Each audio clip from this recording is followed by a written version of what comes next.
Hello नमस्कार। मैं हूं तनसुख पालीवाल और लिंकिंग लॉस के इस ऑनलाइन प्लेटफॉर्म पर आप सभी का स्वागत एंड वेलकम। राजस्थान राज्य के अंदर एक ऐसी भर्ती परीक्षा जिसने पूरे भारत के अंदर अपना एक अलग ही परचम फहरा रखा है।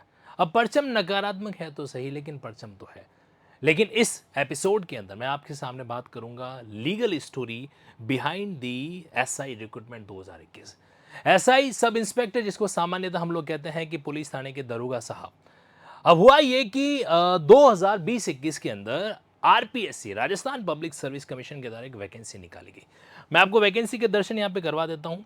ये वो ऑफिशियल विज्ञापन है जिसके तहत 859 पोस्ट 3 फरवरी 2021 को ये वैकेंसी आई थी और 859 पोस्ट पे ऑनलाइन आवेदन वगैरह जो आमंत्रित किए गए थे।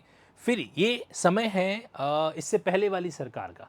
अभी जैसे राजस्थान में जो है भजन लाल जी की सरकार है, तो इससे पहले जो कांग्रेस की सरकार थी उस समय के दौरान, हालांकि इसका पॉलिटिकल से कोई मैं लेना देना कनेक्शन नहीं जोड़ूंगा, बाकी इनडायरेक्टली जुड़ जाए तो उसका कुछ कह नहीं सकते, है ना।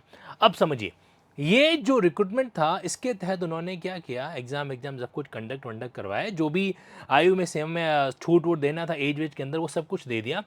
बट समस्या ये रही कि इसके अंदर पेपर हो गया लीक, है ना। कहते हैं कि बिना आग के धुआं नहीं उठता, तो यहाँ की आग जो है वो पकड़ी गई। तो इस तरीके से पेपर लीक हुआ और एक्सेप्ट भी कर दिया गया कि हाँ भाई पेपर है जो कुछ जगहों पे लीक है जो हुआ है। बट प्रॉब्लम ये है कि इसके लिए इन्वेस्टिगेशन करने के लिए अलग से एक टीम है जो बनाई गई कानून के तहत। मैं आपको बकायदा इसका सेगमेंट बताना चाहता हूँ, मतलब पूरे अखबारों के अंदर ये खबरें हैं जो छाई हुई है। आंकड़े अगर आप जानना चाहें तो जान लीजिए, फिर उसके बाद में 7 तारीख का इंतजार कीजिएगा। पिटिशन फाइल हो रखी है हाई कोर्ट के अंदर and that's why we are discussing this segment.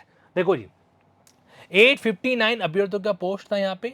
52 जो ट्रेनी थानेदार साहब हैं उनको गिरफ्तार किया गया। अब आप सोचो कि थानेदार जो दूसरों को गिरफ्तार करते हैं उनको गिरफ्तार कर लिया गया। ठीक है, क्यों गिरफ्तार किया? क्योंकि 54 पेपर लीक गिरोह के सदस्य, ट्रेनी थानेदारों के परिजन, डमी अभ्यर्थी, अन्य लोगों को गिरफ्तार किया गया। इनमें से 9 जो थानेदार हैं वो फरार चल रहे थे। 300 जो ट्रेनी थानेदारों की भूमिका जो है उनकी भी संदिग्ध है जो चल रही, उन पे डाउट है जो चल रहा है। 2 आरपीएससी के वर्तमान और पूर्व सदस्य, उनको भी गिरफ्तार किया। आरपीएससी के मेंबर्स को गिरफ्तार किया गया। रिक्रूटमेंट कराने वाली जो संस्था है उसके सदस्यों को गिरफ्तार है जो किया गया। हरियाणा की गैंग ने भी पेपर परीक्षार्थियों तक पहुंचाया, लेकिन वो अभी तक पकड़ यानी कि अभी तक अरेस्ट है जो नहीं हो रहे। और एक बात आप जान के आश्चर्यचकित हो जाएंगे कि एक तरफ जो है गिरफ्तारियां हो रही है और वहीं दूसरी तरफ एक तरफ जो है स्पेशल ऑपरेशन ग्रुप यानी कि एसओजी अरेस्ट कर रहा है ऐसे लोगों को, और वहीं दूसरी तरफ इनको टाइम टू टाइम बेल भी मिल रही है। मतलब कि एक आंकड़ा अगर मैं आपके सामने बताऊं तो एसओजी ने 106 आरोपियों को अभी तक गिरफ्तार किया है। इनमें से 53 सब इंस्पेक्टर शामिल है। अब ये जो मामला है इसके तहत क्या मतलब, इनमें से 53 एसआई जो बकायदा कैंडिडेट्स थे वगैरह, उनमें से क्या हो रखा है कि 53 चयनित शामिल भी हो रखे हैं और इनमें से कईयों को क्या मिल चुकी है, जमानत है जो ऑलरेडी मिल चुकी है।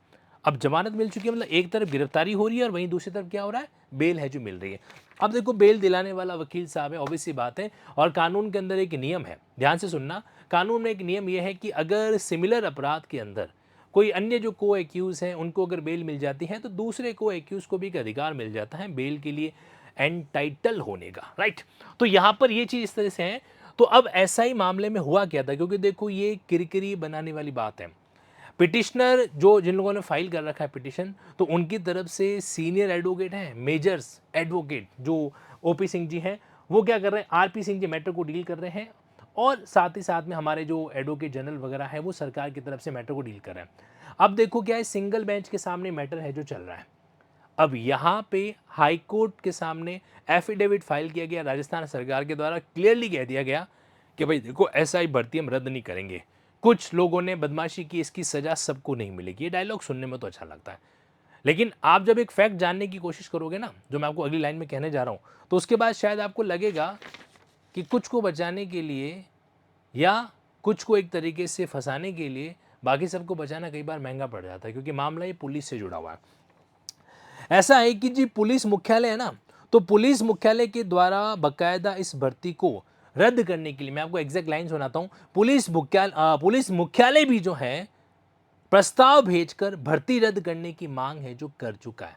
और इसके बावजूद जो है नहीं। अच्छा, ये जो कमेटी है ना, एसओजी कमेटी, इसने पहले कुछ और रिकमेंडेशन दिया था, फिर इसने फर्दर जांच की और अब बोला कि भाई जो है इसको रद्द नहीं किया जाएगा।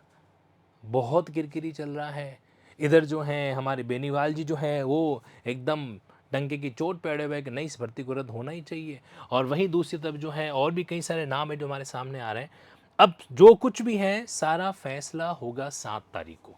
देखो, सरकार का आर्ग्यूमेंट पता है क्या है? सरकार ये कह रही है कि जो हमारी रिपोर्ट है उनमें 838 पद है, उसमें से 53 ट्रेनी ऐसे आरोपी है, यानी कि मात्र 6 जो फीसदी है, परसेंटेज है, उन लोगों के द्वारा मामला गड़बड़ जो हुआ है।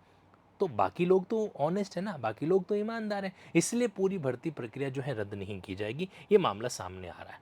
अब इंतजार कीजिए, 7 जुलाई को आपके बीच में मैं एक डिटेल सेशन लूंगा जिसमें आपके राजस्थान एसआई भर्ती का ए से लेकर जेड तक सारा का सारा मामला आपके सामने रखूंगा और तब हमारे पास में एक ऑफिशियल जजमेंट भी होगा। लिंकिंग लॉस जाना जाता है अपने लीगल एस्पेक्ट के लिए। जिस चैनल पर आप अभी वीडियो देख रहे हैं, ये चैनल जो है राजस्थान के जोधपुर से ऑपरेट है जो हो रहा है, और जुडिशरी के सेगमेंट को, एडवोकेसी के सेगमेंट को हम डील करते हैं, लेकिन पुलिस जो है वो लीगल सिस्टम का एक इंटीग्रल पार्ट है। और यही वजह है कि आज आपके बीच में इस सेशन के बारे में, और चूंकि राजस्थान हाईकोर्ट का इन्वॉल्वमेंट है, दैट्स वाई ये सेशन की जानकारी आपके बीच में रख रहा हूं। इससे जुड़ा हुआ और अपडेट जाने के लिए लिंकिंग लॉ के चैनल को सब्सक्राइब करके रखिएगा, ताकि और अपडेट आपके बीच में मैं बैक टू बैक लेके आ सकूं। Thank you.